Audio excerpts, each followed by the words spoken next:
एका बाजूला आहे एक गोड रसाळ फळ आणि दुसऱ्या बाजूला आहे हजारो वर्षांचा इतिहास आणि औषधांचा खजिना. आज आपण अशाच एका ओळखीच्या पण तितक्याच रहस्यमयी फळाबद्दल बोलणार आहोत. हो, ते आहे अंजीर. हे बघा, हेच ते अंजीर. आपल्यापैकी अनेकांनी याची चव नक्कीच चाखली असेल. ते मऊ, दाणेदार आणि एकदम मधासारखं गोड लागतं. पण ही तर फक्त त्याची वरवरची ओळख आहे. मग विचार करण्यासारखी गोष्ट ही आहे की अंजीर हे फक्त एक साधनसं चविष्ट फळ आहे की निसर्गाने आपल्याला दिलेलं एक छोटंसं आरोग्यदायी पॉवर हाऊस आहे. चला आज याचा शोध घेऊया. आणि या प्रश्नाचं उत्तर शोधण्यासाठी आपल्याला थेट इतिहासाच्या पानांमध्ये डोकावून पाहावं लागेल. कारण अंजिराचा प्रवास हा मानवी संस्कृती इतकाच जुना आणि रंजक आहे.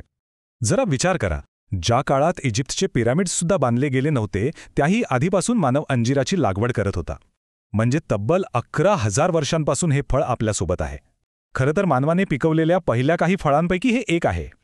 आता या नकाशाकडे बघा. भूमध्य सागराच्या किनाऱ्यावरून सुरू झालेला अंजिराचा हा प्रवास आज जगभरात पोहोचला आहे. हे फक्त एका फळाचं स्थलांतर नाहीये, तर हा मानवी संस्कृतीसोबत झालेला त्याचा एक अद्भुत प्रवास आहे. इतिहास तर खूपच रंजक आहे, नाही का? पण या लहानशा फळात आतमध्ये असं नेमकं काय दडलंय ज्यामुळे ते इतकं खास ठरतं? चला तेही पाहूया. ताजं अंजीर खाण्याची मजा तर वेगळीच आहे, पण त्याला सुकवल्यावर जणू काही जादूच होते. त्यातलं सगळं पाणी निघून जातं आणि उरतात फक्त सत्व, ऊर्जा आणि नैसर्गिक गोडवा. म्हणजे एक प्रकारे निसर्गाचं हे कॉन्सन्ट्रेटेड एनर्जी पॅक आहे. जरा ही आकडेवारी बघा. यातलं फायबर आपल्या पोटासाठी उत्तम आहे, पोटॅशियम हृदयासाठी खूप महत्त्वाचं आहे आणि कॅल्शियम तर हाडांसाठी गरजेचंच आहे. म्हणजे चवीसोबत आरोग्याचाही पुरेपूर विचार केलेला दिसतोय.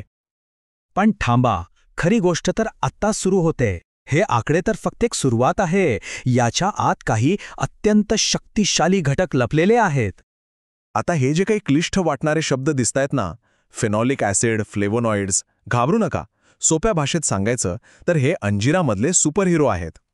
हेच ते घटक आहेत जे त्याला औषधी गुणधर्म देतात आणि आपल्या शरीराचं संरक्षण करतात.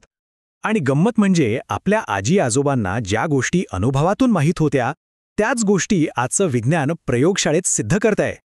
आठवून बघा, पोट साफ होत नाहीये तर वडीलधारे सांगायचे अंजीर खा. त्वचेवर काही जखम झालीये तर अंजिराचा लेप लावायचे.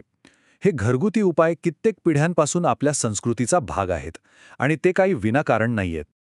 आता विज्ञानही तेच सांगतंय. या पारंपरिक उपायांमागे ठोस वैज्ञानिक कारणं आहेत. ते सुपरहिरो आठवतात का? तेच अँटीऑक्सिडंट म्हणून काम करतात, शरीरातील सूज कमी करतात आणि आपल्याला अनेक आजारांपासून वाचवतात. चला आता जरा आणखी खोलात जाऊन बघूया की हे गुणधर्म आपल्या शरीराच्या 3 मुख्य भागांवर म्हणजे हृदय, हाडं आणि रक्त नेमका कसा परिणाम करतात. साधारण एका मुठभर सुक्या अंजिरातून आपल्याला मिळतं तब्बल 609 मिलीग्रॅम पोटॅशियम. आता हे इतकं महत्त्वाचं का आहे? कारण हे पोटॅशियम आपल्या शरीरातल्या मिठाचं म्हणजे सोडियमचं प्रमाण संतुलित ठेवतं. आणि यामुळे होतं काय की रक्तदाब नियंत्रणात राहतो आणि आपल्या हृदयावरचा अतिरिक्त ताण कमी होतो. आता वळूया हाडांकडे. 100 ग्रॅम सुक्या अंजिरातून साधारण 133 मिलीग्रॅम कॅल्शियम मिळतं. अनेकांना वाटतं की कॅल्शियम फक्त दुधातूनच मिळतं, पण तसं नाहीये. अंजिरामधलं हे कॅल्शियम मॅग्नेशियम आणि फॉस्फरससोबत मिळून हाडांची घनता टिकवून ठेवतं. म्हणजे वाढत्या वयात होणाऱ्या त्रासांपासून वाचण्यासाठी ही एक नैसर्गिक ढालच आहे. आणि हो, यातील फायबरबद्दल तर विसरून चालणारच नाही.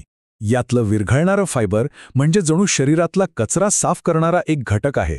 ते रक्तातील वाईट कोलेस्ट्रॉल कमी करतं आणि रक्तातील साखरेचं प्रमाणही अचानक वाढू देत नाही. बरं, इतकं सगळं ऐकल्यावर साहजिकच प्रश्न पडतो की या बहुगुणी फळाला आपल्या रोजच्या आहारात कसं सामील करायचं. तर ते खूपच सोपं आहे. ताजं मिळालं तर उत्तमच, थेट फळ म्हणून खा. सुका अंजीर तर कधीही उपलब्ध असतं. त्याला दह्यात घालून खा, ओट्समध्ये टाका किंवा खजुराऐवजी मिल्कशेकसाठी वापरा. शक्यता तर अमर्याद आहेत. पण एक पारंपरिक पद्धत खूपच प्रभावी मानली जाते. 2 सुकी अंजीर रात्रभर पाण्यात भिजवून सकाळी रिकाम्या पोटी खाणं. असं केल्याने ते पचायला एकदम हलके होतात आणि त्यातली पोषक तत्व शरीर सहजपणे शोषून घेतं. करून बघायला नक्कीच हरकत नाही. तर एका साध्या दिसणाऱ्या फळाचा हा प्रवास किती अद्भुत आहे, नाही का? इतिहासाच्या पानांपासून ते थेट विज्ञानाच्या प्रयोगशाळेपर्यंत अंजिरीने प्रत्येक वेळी स्वतःला सिद्ध केलं आहे. आणि हे सगळं आपल्याला एका मोठ्या प्रश्नाकडे घेऊन जातं. आपल्या आजूबाजूला असलेल्या अशा कितीतरी नैसर्गिक गोष्टी असतील ज्यांची शक्ती आपण अजून पूर्णपणे ओळखलेली नाही. कदाचित भविष्यातल्या अनेक समस्यांची उत्तरं आपल्या भूतकाळातल्या या पारंपरिक ज्ञानामध्येच तर दडलेली नसतील. विचार करायला लावणारी गोष्ट आहे.